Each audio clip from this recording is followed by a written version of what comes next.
에너지 정책 전반에 대해서 연구하는 유일한 국책 연구기관 국가 에너지 정책 수립, 국민의 삶의 질 향상. 우리가 만든 정책이 곧 세계 정책이 된다. 이번 정부 출범하면서 에너지 전환이 가장 중요한 이슈가 되었지 않습니까?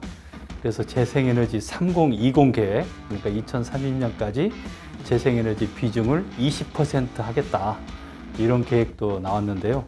그렇게 해서 이제 출범을 했었다가 작년에 그린 뉴딜로서 이제 구체적인 추진 계획이 나왔죠. 그동안 해왔던 에너지 전환보다 한 2배 이상 속도가 빨라졌다. 이렇게 보시면 될 것 같아요. 그러다가 이제 올해는 2050 탄소 중립, 즉 2050년까지 우리가 탄소 배출을 제로로 하겠다. 이제 이런 계획이 발표가 됐습니다. 그래서 어느 때보다도 이 에너지 정책이 국가 정책에서 중요한 비중을 차지하고 있는 이때 제가 에너지경제연구원 원장으로 취임하게 돼서 막중한 책임감을 느낍니다. 저희는 에너지 경제를 중심으로 해서 연구를 하지만 에너지 정책 전반에 대해서 연구하는 유일한 국책 연구기관입니다. 그래서 저희한테 주어진 국가 에너지 정책 수립 그리고 국민의 삶의 질 향상 이 두 가지 미션을 달성하는데 저희 기관이 주력을 하도록 그렇게 하겠습니다. 저희가 해야 될 가장 중요한 일은 그린 뉴딜과 탄소 중립 이렇게 얘기할 수 있습니다.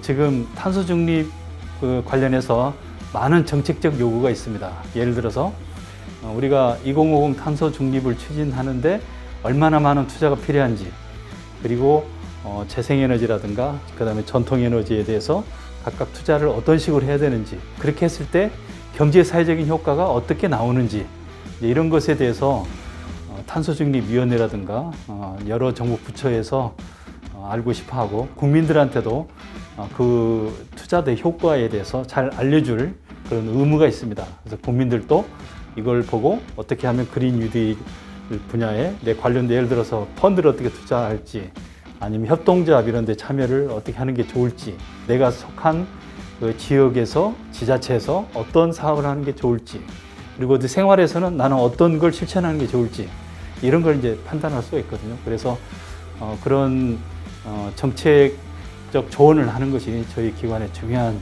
역할이기 때문에 저희가 해야 될 가장 중요한 일은 에너지 정책입니다. 그래서 탁월한 이런 정책을 개발하는 것, 이게 이제 제일 중요한 임무가 되겠고요. 그리고 저희 기관이 포용적인 그런 직장의 모범이 됐으면 합니다. 그래서 저희는 포용 헌장도 저희가 도입해서 운영하려고 지금 검토를 하고 있고요.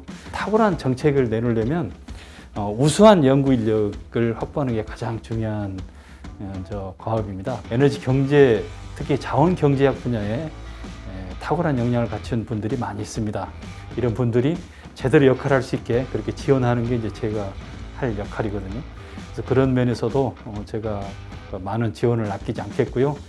그리고 이제 새롭게 중요해진 것이 이제 과거의 자원에서 이제는 기술로 에너지 혁신의 주도권이 옮아가고 있습니다. 그래서 다양한 분야의 이런 전문가들을 어떻게 기존의 우리 연구 인력하고 시너지 있게 결합시킬 거냐, 이게 또 중요한 과제가 되겠습니다. 그래서 그런 면에서 제가 물심양면에 지원을 아끼지 않겠다, 그렇게 말씀을 드리겠습니다. 제가 여기 연구원 와가지고 전 직원 면담을 해봤습니다. 우리 직원들의 그 만족도가 대단히 높습니다. 제가 놀랄 정도로 왜 우리 연구원에 대한 만족도가 이렇게 높은가, 불만 사항들을 제가 듣겠다고 그렇게 한 건데, 저도 이제 그걸 궁금하게 생각을 하고 물어보니까 우리 안에서 서로 이해하고 서로 돕고 서로 격려하고 하는 이런 분위기, 이런 게 참 중요한 것 같습니다. 물론 뭐 이 안에 불만이 없진 않겠지만 그래서 서로 이해하고 한 마음으로 좋은 직장 만들려고 이렇게 노력하는 거. 그 외에도 우리 내부적으로 식당 운영을 하는데 굉장히 거기에 대한 만족도도 좀 높았고요. 그리고 저희가 운영하고 있는 제도들도 우리 역사가 지금 35년이나 되거든요. 35년 동안 일일신, 우일신 하면서 잘 또 다듬어온 그런 것들이 있습니다. 그래서 이런 좋은 전통을 앞으로도 계속 잘 우리가 같이 노력해서 계속 발전시키고 새로 우리한테 주어진 이런 막중한 또 책임이 있지 않습니까? 그래서 그걸 우리 직원들과 같이 잘 해결해 나가는데 원장이 항상 뒤에서 열심히 힘쓰겠다. 저희가 탁월한 세계적인 정책 그런 걸 좀 여러 개 좀 내놨으면 좋겠습니다. 우리가 이제는 한국의 정책이 곧 세계 정책이 됩니다. 이번에도 이제 COP26라고 그러죠. 기후변화 협약에 참석한 분들 얘기가 한국의 그린 뉴딜, 한국의 탄소 중립 정책, 그리고 2030 MDC 이런 것들에 대해서 대단히 관심들이 많았다고 그래요. 그래서 이제는 우리가 만든 정책이 곧 세계 정책이 된다. 그런 차원에서 우리가 G7 국가 반열에 걸맞은 그런 정책 연구를 할 수 있도록 우리가 전부 마인드셋을 이렇게 가지고 이렇게 나갔으면 좋겠습니다.